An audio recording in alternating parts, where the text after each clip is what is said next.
அதாவது அந்த மருத்துவமனையில் 2 மருத்துவர்கள், ஒரு மருத்துவர் கிராமத்தில் போய் மருத்துவ சேவையாற்றுவதற்கு சென்றதாக இப்போது சொல்லுகிறார். ஆனால் மருத்துவர் அந்த நேரத்தில் இல்லாது இருந்தது என்பது உடனடியாக தகவல் தெரிந்தவுடனே நானும் துறையின் செயலாளரும் அந்த மருத்துவரை இப்போ தற்காலிக பணியிடை நீக்கம் செய்திருக்கிறோம்.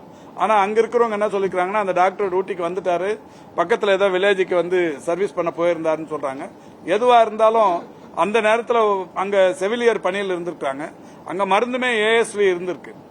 ஏஎஸ்வி எப்படி அதை பயன்படுத்துறதுங்கிறதெல்லாம் கிளாஸ் ஏற்கனவே டிபிஹெச் வந்து அவங்களுக்கு பலமுறை அவங்களுக்கு வகுப்பு நடத்திருக்கிறாங்க.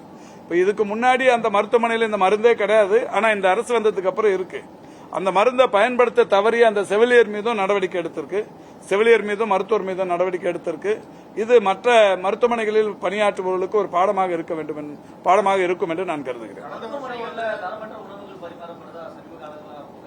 இல்ல அது மாதிரி எங்கன்னு சொல்லிட முடியாது. ஏதாவது ஒரு குறிப்பிட்ட மருத்துவமனையில் வழங்கப்படுகிற உணவின் மாதிரியை நீங்க கொண்டு வந்து எனக்கு காட்டி இதுல தரம் இல்லைன்னு சொல்லுங்க, நடவடிக்கை அதான் எடுத்துட்டு வந்து காட்டுங்கண்ணே. இல்ல இப்ப வீடியோங்க, இப்ப நான் உங்களுக்கு ஏற்கனவே சொல்லியிருக்கிறேன்.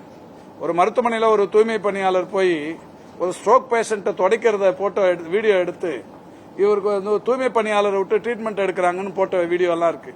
அதுல நிறைய பேர் கவனமா இருக்கிறாங்க. கையில ஒரு செல்போன் எடுத்துட்டு போய் அவங்களாவே ஏதாவது ஒரு தவறை பண்ணி அந்த தவறை சுட்டி காட்டுறதுக்கு வீடியோ எடுத்து சோசியல் மீடியால ஸ்ப்ரெட் பண்றது நிறைய நடக்குது. இப்போ போய் நீங்க பார்த்துட்டு எந்த தரம் இல்லை, நீங்க போய் பாருங்கன்னு சொல்றோம். உங்களுக்கான முழு உரிமையை தரோம்.